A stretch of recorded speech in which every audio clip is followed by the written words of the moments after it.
Assalamualaikum warahmatullahi wabarakatuh. Kami dari kelompok 1 ingin mempresentasikan bab 12 strategi promosi periklanan dan promosi penjualan S1 reguler genap atau kuliah strategi pemasaran Fakultas Ekonomi dan Bisnis Universitas Lampung. Strategi promosi periklanan dan promosi penjualan kelompok 1.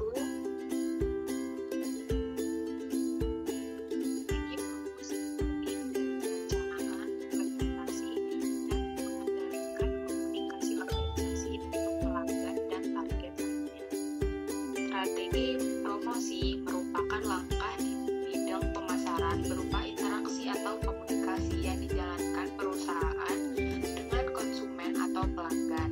Interaksi yang dibentuk pada strategi promosi pemasaran berupa pemberian informasi, mengajak, dan memberi pengaruh mengenai suatu produk.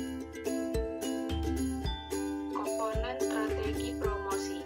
Pertama, periklanan merupakan penyebaran informasi mengenai suatu gagasan, barang, atau jasa untuk membujuk orang agar berpikir, bersikap, atau bertindak sesuai dengan keinginan pengiklan.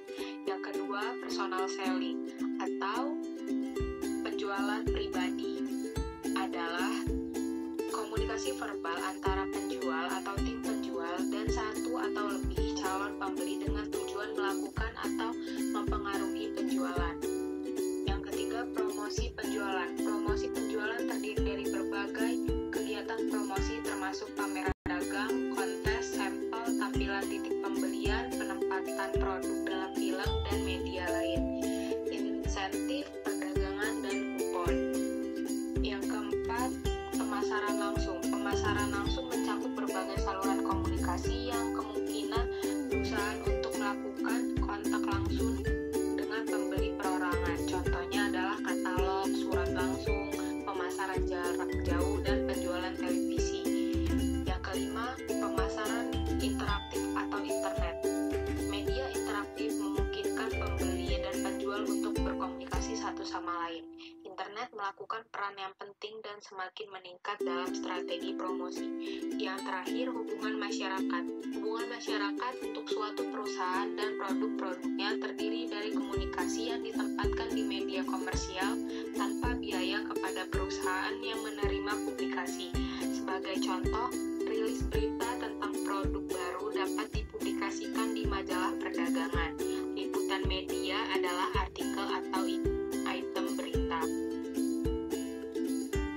Strategi promosi dengan cara pertama menetapkan tujuan komunikasi. Tujuan komunikasi adalah untuk memicu kebutuhan agar pembeli prospektif merespon. Internet juga memainkan peran penting dalam mendapatkan pengetahuan instan. Tenaga penjualan mungkin diberikan tanggung jawab untuk mengidentifikasi dan mencari prospek. Yang kedua, memutuskan peran masing-masing komponen dalam program promosi. Pada awal proses pengembangan strategi promosi akan untuk menetapkan garis pedoman mengenai kontribusi yang diharapkan untuk mendapatkan komponen promosi. Pedoman ini membantu menentukan strategi untuk setiap komponen promosi. Diperlukan untuk memutuskan tujuan komunikasi mana yang akan menjadi tanggung jawab masing-masing komponen. Yang ketiga, memperkirakan anggaran promosi. Mengalokasikan efek spesifik dari promosi mungkin sulit karena mengejar beberapa tujuan promosi. Tertinggal dalam dampak promosi pada penjualan, efek dari komponen program pemasaran lainnya, misalnya kerjasama pengecer dan pengaruh faktor-faktor yang tidak terkendali, misalnya persaingan atau kondisi ekonomi. Keempat, memilih strategi untuk masing-masing komponen promosi. Strategi untuk komponen promosi harus konsisten dengan strategi penarget pasar dan berkontribusi pada positioning mereka yang diinginkan. Yang kelima, mengintegrasikan dan menetapkan strategi komponen promosi. Iklan hubungan masyarakat, penjualan pribadi, pemasaran langsung, internet, dan strategis promosi. Penjualan berpotensi terfragmentasi ketika tanggung jawab ditugaskan di beberapa departemen. Ada perbedaan dalam prioritas dan sulit menentukan produktivitas setiap komponen promosi. Yang keenam, mengevaluasi efektivitas strategi promosi terpadu. Mendeteksi sarana komunikasi yang efektif dan memangkas biaya dari sarana komunikasi yang kurang efektif atau mengurangi biaya, dan sarana promosi harus baik dan tepat. Strategi kreatif adalah pilihan bentuk pesan iklan yang dapat mencapai tujuan periklanan.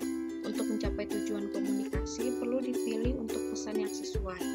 Fungsi strategi kreatif sendiri, yaitu strategi kreatif iklan sangat menentukan dalam kesuksesan suatu iklan dikarenakan tantangan yang dihadapi untuk merebut perhatian pasar semaksimal mungkin di antara jutaan iklan yang diterima oleh masyarakat setiap harinya. Namun, tidak semua iklan kreatif menghasilkan peningkatan penjualan. Untuk itu, perlu adanya kerjasama yang berdampingan antara klien dengan agen periklanan untuk menghasilkan suatu iklan kreatif yang menjual dan menarik bagi target pasar yang ditujunya. Agen iklan melakukan berbagai fungsi untuk klien termasuk mengembangkan desain kreatif dan memilih media. Selain keterampilan kreatif dan pemilihan media, agen layanan lengkap menawarkan berbagai layanan termasuk riset pemasaran, promosi penjualan, pemasaran, dan perencanaan. Pertama, hubungan agensi. Hubungan antara klien korporat dengan agensi adalah upaya kerjasama. Klien menjelaskan agen tentang strategi pemasaran dan peran periklanan dalam program pemasarannya. Dalam beberapa kasus, agen eksekutif mungkin terlibat dalam desain strategi pemasaran. Semakin baik agensi memahami strategi penargetan dan penentuan posisi perusahaan, maka semakin efektif agensi tersebut dalam menyediakan layanan periklanan. Agensi dapat menetapkan satu atau lebih profesional penuh waktu untuk klien dengan anggaran iklan yang besar. Kedua, kompensasi agensi. Sebagian besar agen beroperasi pada beberapa jenis pengaturan komisi. Meskipun pengaturan tersebut mungkin melibatkan komisi untuk penempatan media dan pengaturan terpisah untuk layanan lain. Proyek-proyek seperti studi penelitian diberi harga secara individual. Klien dapat mengerjakan pengaturan pembayaran yang fleksibel dengan agensi mereka. Agensi dapat menyimpan catatan biaya dan klien akan membayar untuk layanan yang dibutuhkannya. Kompensasi yang dihasilkan lebih besar atau lebih kecil dari komisi tradisional yang biasanya 15%. Dalam beberapa situasi, agen mungkin berbagi penghematan biaya dengan kliennya. Ketiga, kompensasi industri.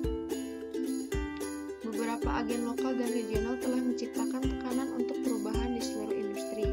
Kekhawatiran klien tentang tingkat komisi, sewenang-wenang, dan kurangnya fleksibilitas dalam layanan klien telah menyebabkan penetapan bisnis dengan lembaga khusus kecil yang menyediakan pembelian media, desain kreatif, dan layanan lainnya.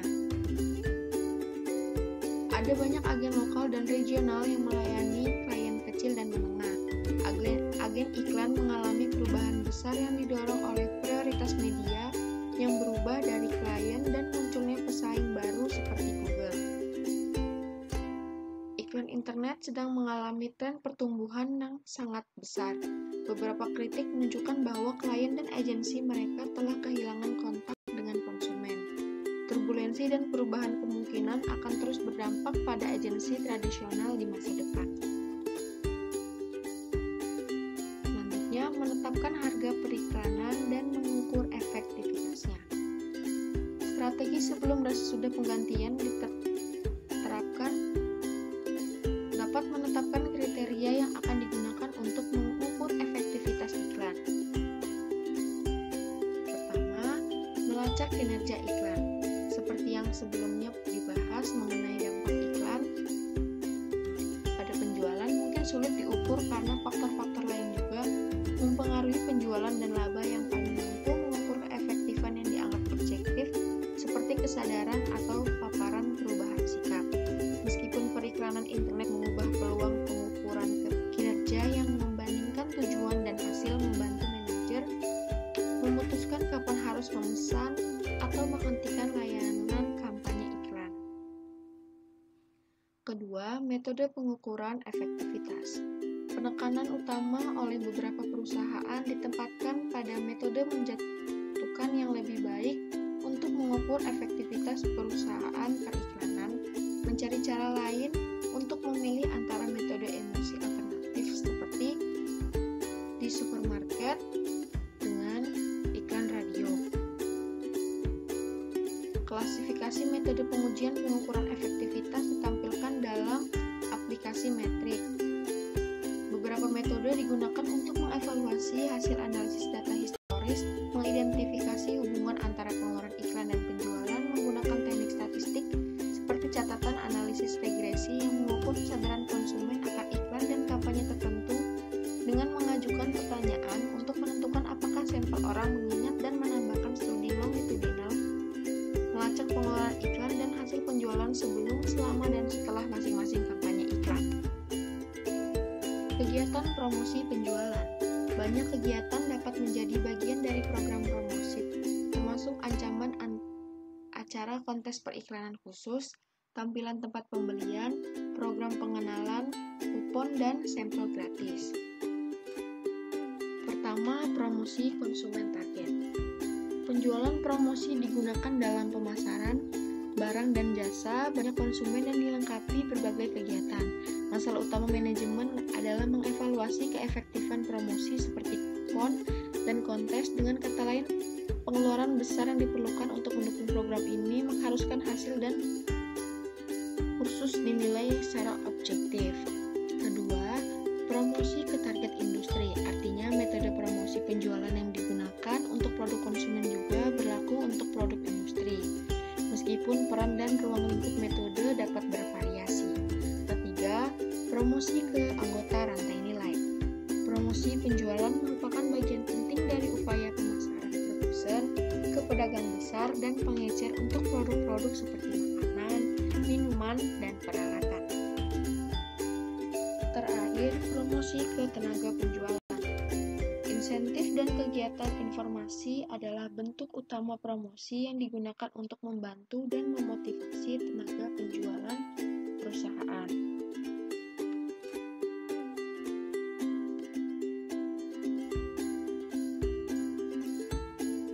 Demikianlah presentasi yang dapat kami sampaikan. Lebih dan kurangnya kami mohon maaf. Saya akhiri. Wabillahi taufik wal hidayah. Wassalamualaikum warahmatullahi wabarakatuh.